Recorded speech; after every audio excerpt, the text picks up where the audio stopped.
पितवामभागं पाणौ महासायकचारुचापं नमामि रामं रघुवंशनाथं लोकाभिरामं रणरङ्गधीरं राजीवनेत्रं रघुवंशनाथं कारुण्यरूपं करुणाकरन्तं श्रीरामचन्द्रं शरणं प्रपद्ये। मनोजवं मारुततुल्यवेगं जितेन्द्रियं बुद्धिमतां वरिष्ठं वातात्मजं वानरयोथमुख्यं श्रीरामदूतं शरणं प्रपद्ये। अतुलितबलधामं हेमशैलाभदेहं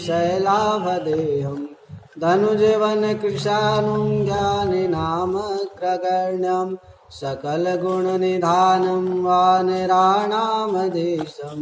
रघुपतिप्रियभक्तं वातजातं नमामि। बोलिए प्रेम से श्री सीताराम नाम महाराज की जय। दो क्षण राम नाम संकीर्तन से कथा की ओर बढ़ेंगे। सीताराम सीताराम सीताराम जय सीताराम। सीताराम सीताराम सीताराम जय सीताराम। सीताराम सीताराम सीताराम जय सीताराम। सीताराम सीताराम सीताराम जय सीताराम। सीताराम सीताराम सीताराम जय सीताराम। सीताराम सीताराम सीताराम जय सीताराम। जय श्री सीताराम नाम महाराज की जय। हम लोग चर्चा कर रहे थे द्विजदेव गुरु हरिसंत बिनु संसार पार न पाइए, यह जान तुलसीदास त्रास हरन रमापति गाइए। तो हम लोग गुरु के विषय में चर्चा कर रहे थे। अगर कभी यह अवसर मिले कि गुरु भी सामने खड़े हों और गोविंद भी सामने खड़े हों, तो हम किसकी ओर जाएं? अब गुरु भी हैं गोविंद भी हैं। अब गुरु की ओर जाएं तो गोविंद रूठ जाए, और गोविंद की ओर जाएं तो गुरु रूठ जाएं। बेचारे शिष्य का और भक्त का तो यही भाव है, तो क्या करें भाई। तो कबीरदास जी ने सोचा, किसी को प्रश्न किया, बोला उत्तर तो दूंगा, पर मैं तो दोहे से उत्तर देता हूँ। तो बोले दोहे से ही उत्तर दीजिए। तब कबीरदास जी कहते हैं, गुरु गोविंद दो खड़े काके लागो पाए, बलिहारी गुरु आपने गोविंद दियो बताए, गोविंद दियो बताए। बोले देखिए, आप बिना गुरु के गोविंद को पा नहीं सकते। कोई व्यक्ति ऐसे थोड़ी है कि आता है और सीधा भगवान से मिल जाए। बिना गुरु के संभव ही नहीं है। जितने व्यक्ति भी भगवान को प्राप्त किए हैं गुरु के माध्यम से ही। गौतम बुद्ध भी जब वन को जा रहे थे तपस्या करने के लिए, तो सर्वप्रथम वह वन में वास किए। गुरु के जो भी गुरु ने उन्हें कहा उन सभी को अपने जीवन में उतार कर सारी योग तपस्या ध्यान साधना की जानकारी लेकर ही फिर वन की ओर वो गए। इसलिए अच्छा, एक बार एक व्यक्ति नहीं, भागवत कथा में उनकी कथा आती है। तो वह बड़े अच्छे भक्त रहे हैं। वह पूजा कर रहे थे, भगवान जी की पूजा, विट्ठलनाथ की पूजा कर रहे थे। तो अब पीछे जो है भगवान आ गए। अब वह पूजा कर रहे हैं, भगवान कहें उनको आवाज दें कि भैया मैं आ गया हूँ। बोले कौन? बोले मैं भगवान हूँ भगवान। बोले अभी तक वहीं खड़े रहो। अच्छा बतलाइए, अंदर पूजा कर रहे वही भगवान के जो बाहर खड़े हैं। तो भगवान जी पूछते हैं कि मैं तो बाहर खड़ा हूँ, अंदर क्यों पूजा कर रहे हो, हमसे बाहर आके मिलो। तो कहते हैं, भक्त जी कहते हैं कि भगवान जी आप हमसे तबे मिलने आए जब हम इस मूर्ति के उतना दिन पूजा किए। अगर हम इस मूर्ति का उतना दिन पूजा नहीं किए होते तो आप नहीं आते। तो हम जब इनका पूजा कर रहे हैं तो बीच में छोड़ के आपके पास हम नहीं आएंगे जब तक इनका पूजा पूर्ण नहीं होगा।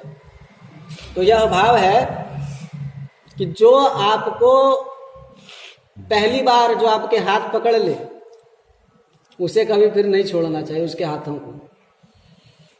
अगर आपको वह सहायता, आपका किसी भी तरह से अगर वो आपकी सहायता में तत्पर है तो उसके हाथों को आप कभी मत छोड़िएगा।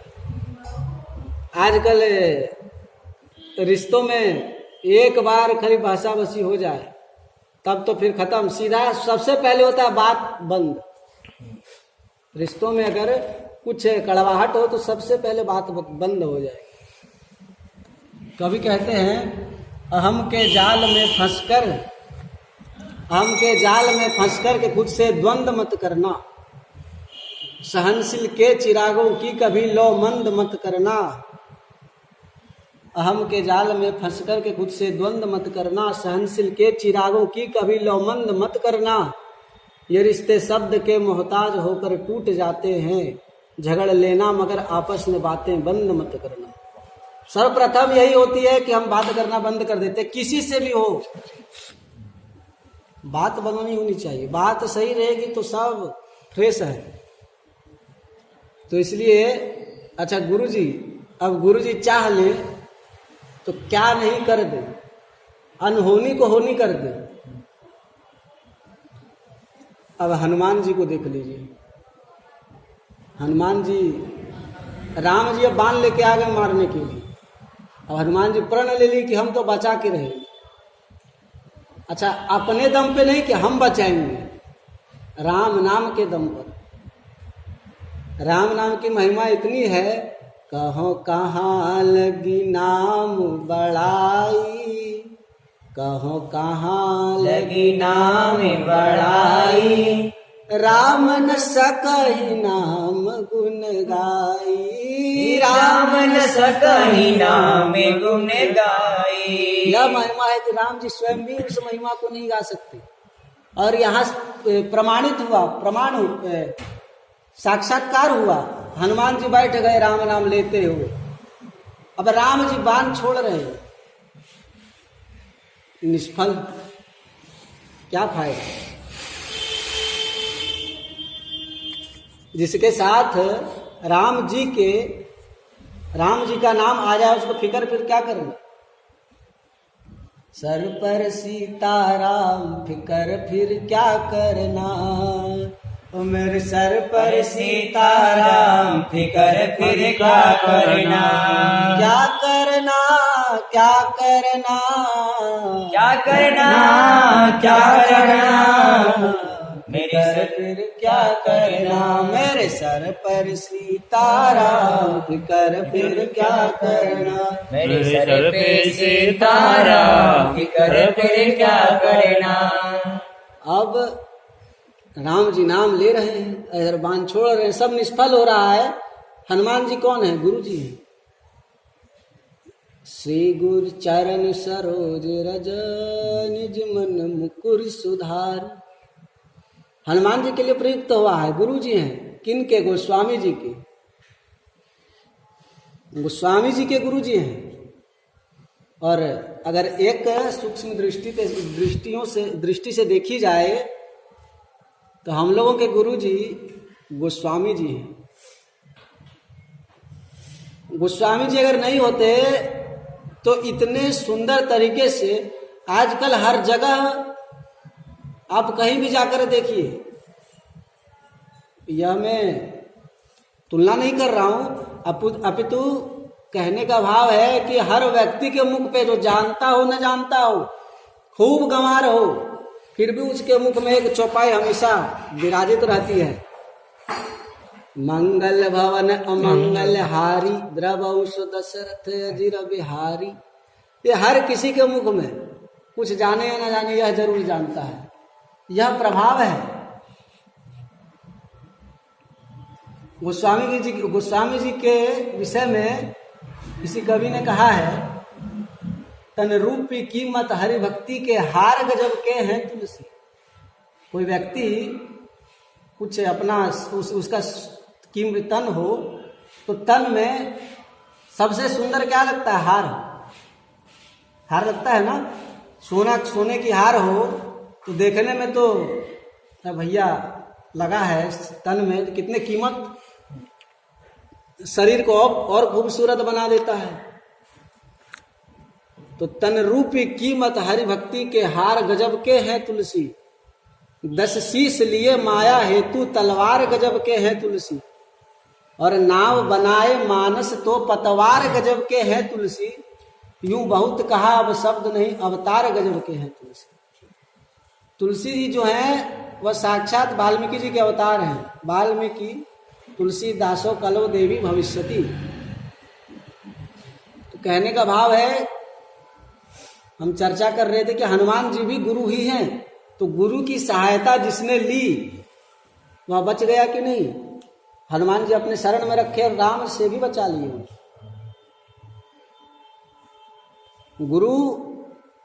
गुरु जो होना है उसको भी टाल सकते हैं। हनुमान जी ही तो शिव जी हैं। नारद जी भी कहते हैं कि जो तपु करे कुमारी तुम्हारी भावी उमेट सकहि त्रिपुरारी। कि अगर पार्वती जी तपस्या करेंगी, किनका? महादेव जी का, वही तो गुरु है। तो वो हो सकता है कि टाल दे जो भावी, जो लिखा गया है कि यह होना है, उसको भी टाल सकते हैं शिव जी। अच्छा, जो होना है वो तो होता ही है, सिवाय जब गुरु उस पर इंटरफेयर ना करे।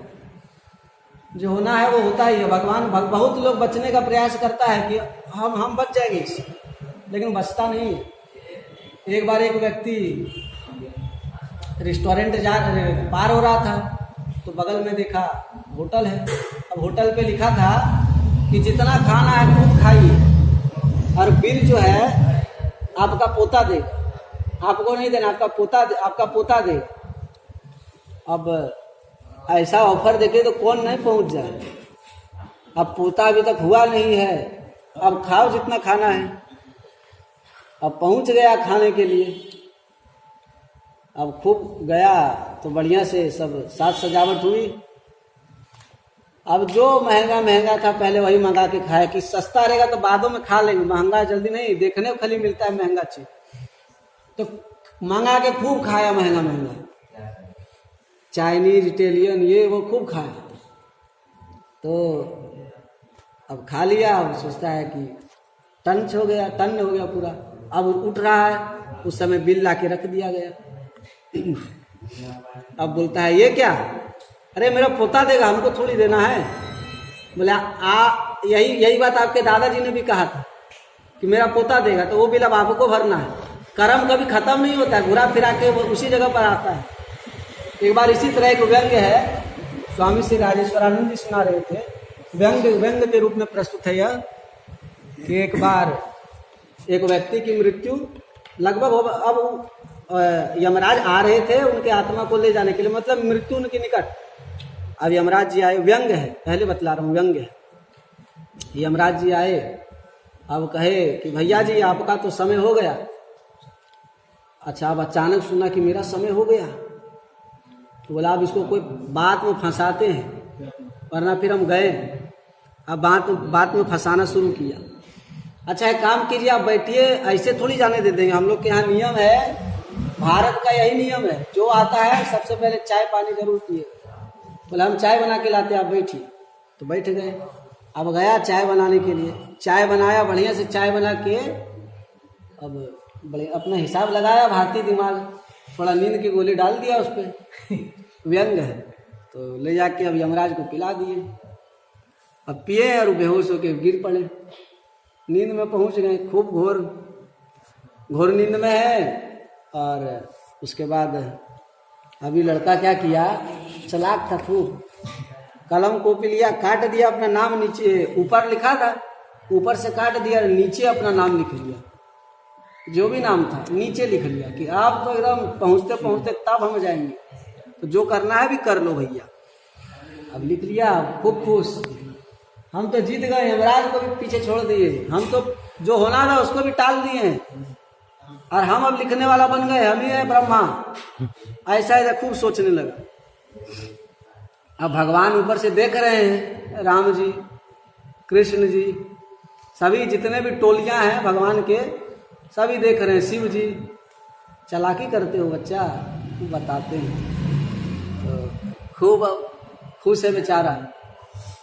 और यमराज जी उठे, बोले आज बहुत दिन बाद ऐसी नींद हुई, अब मैं आपसे बहुत प्रसन्न हूँ, चलो मैं तुम इतना प्रसन्न हूँ कि अब मैं ऊपर से नहीं, अब मैं नीचे से नाम पढ़ूंगा।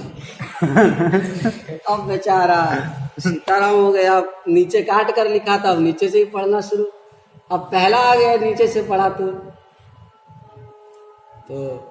अब हो गया उसका कार्यक्रम। बोला चलो भैया आप ही का नाम है सबसे पहले।